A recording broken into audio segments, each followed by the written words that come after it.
बाबा श्याम, हारे का सहारा, लख दातार, खाटू श्याम जी, नीले घोड़े का सवार, मौर्य नंदन, खाटू नरेश और शीश का दानी।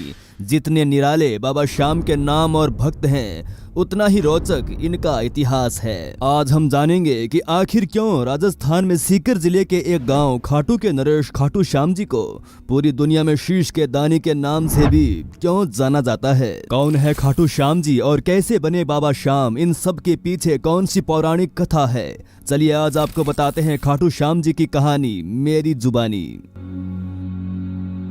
कौरव वंश के राजा दुर्योधन ने निर्दोष पांडवों को सताने और उन्हें मारने के लिए लाक्षागृह का निर्माण किया था, पर सौभाग्यवश वे उसमें से बच निकले और वनवास में रहने लगे। एक समय जब वे वन में सो रहे थे, उस स्थान के पास ही एक हिडम्ब नाम का राक्षस अपनी बहन हिडिंबी के साथ रहता था। तब उनको मनुष्य यानी पांडवों की गंध आई तो उन्हें देखकर ये राक्षस अपनी बहन से बोला कि इन मनुष्यों को मारकर मेरे पास ले आओ। अपने भाई का आदेश पाकर वे वहां आई जहां पास ही सभी भाई द्रौपदी सहित सो रहे थे और भीम उनकी रक्षा में जाग रहा था। भीम के स्वरूप को देखकर हिडिंबी उस पर मोहित हो गई और मन ही मन ये सोचने लगी कि मेरे लिए उपयुक्त पति यही हो सकता है। उसने भाई की परवाह किए बिना भीम को पति मान लिया और कुछ देर बाद हिडिंबी के वापस ना लौटने पर हिडिंबासुर वहां आया और स्त्री के सुंदर भेष में अपनी बहन को भीम से बातें करता देखकर बड़ा क्रोधित हुआ। उसके बाद हिडिंबी के अनुनय विनय से माता कुंती व युधिष्ठिर के निर्णय से दोनों का गंधर्व विवाह हुआ। उपरोक्त अवधि के अंतर्गत हिडिंबी गर्भवती हुई और एक महाबलवान पुत्र को जन्म दिया। बाल रहित होने से बालक का नाम घटोत्कच रखा गया। हिडिंबा ने कहा कि मेरा भीम के साथ रहने का समय समाप्त हो गया है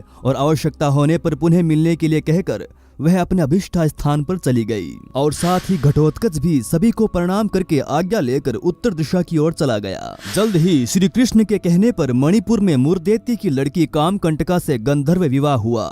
वे कुछ समय बीतने के बाद उन्हें महान पराक्रमी पुत्र को जन्म दिया, जिसके शेर की भांति सुंदर केशों को देखकर उसका नाम बर्बरिक रखा गया। बल की प्राप्ति के लिए उसने देवियों की निरंतर आराधना करके उससे तीनों लोकों में किसी में भी उसके जैसा बल ना हो, ऐसा दुर्लभ अतुलनीय बल का वरदान पाया। देवियों ने बर्बरिक को कुछ समय वही निवास करने के लिए कहा और कहा कि एक विजय नामक ब्राह्मण आएंगे, उनके संग में तुम्हारा और अधिक कल्याण होगा। आज्ञा अनुसार बर्बरिक वहीं रहने लगे। तब मगध देश के विजय नामक ब्राह्मण वहां आए और 7 शिवलिंगों की पूजा की, साथ ही विद्या की सफलता के लिए देवियों की पूजा की। ब्राह्मण को स्वप्न में आकर कहा कि सिद्ध माता के सामने आंगन में साधना करो, बर्बरिक तुम्हारी सहायता करेगा। ब्राह्मण का आदेश पाकर बर्बरिक ने साधना में विघ्न डालने वाले सभी राक्षसों को यमलोक भेज दिया। उन असुरों को मारने पर नागों के राजा वासुकी वहां आए और बर्बरिक को दान मांगने के लिए कहा।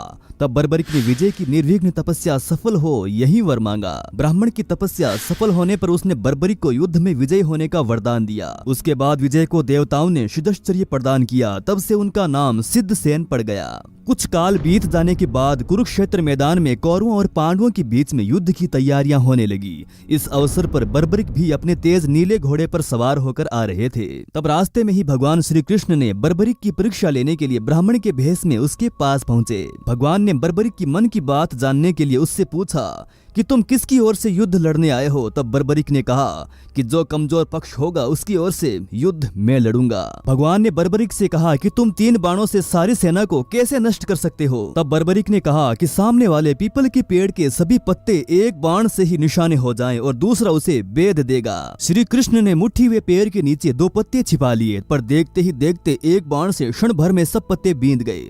तब श्री कृष्ण ने देखा वास्तव में ये एक बार में सबको यमलोक भेज सकता है। तब ब्राह्मण बने भगवान कृष्ण ने बर्बरिक से याचना की। तब बर्बरिक ने कहा कि हे ब्राह्मण क्या चाहते हो। तब भगवान कृष्ण ने कहा कि क्या सबूत है कि जो मैं मांगूंगा वो मुझे मिल जाएगा।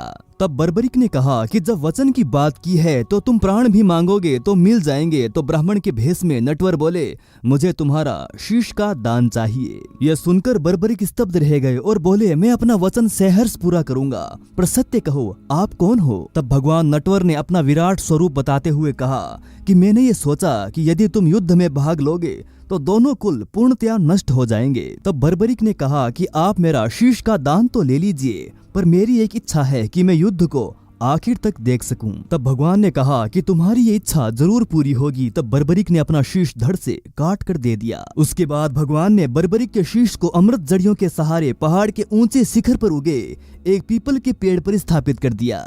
18 दिन तक चले युद्ध में पांडवों को विजय प्राप्त हुई, साथ ही उन्हें अपनी जीत पर घमंड हो गया।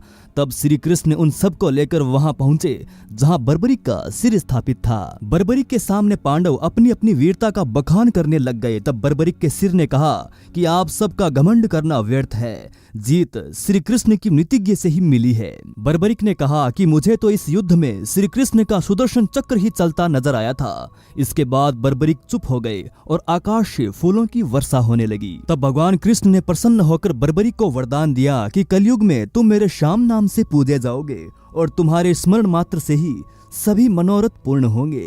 हे भगवान, सभी भक्तों पर अपनी कृपा दृष्टि बनाए रखना। जय श्री खाटू वाले श्याम जी की। राधे राधे। दोस्तों, वीडियो अगर जरा भी अच्छा लगा हो तो वीडियो को लाइक जरूर कीजिएगा, अपने प्यारे मित्रों के साथ शेयर कीजिएगा और हमारे और आपके इस चैनल को सब्सक्राइब भी जरूर कीजिएगा। धन्यवाद।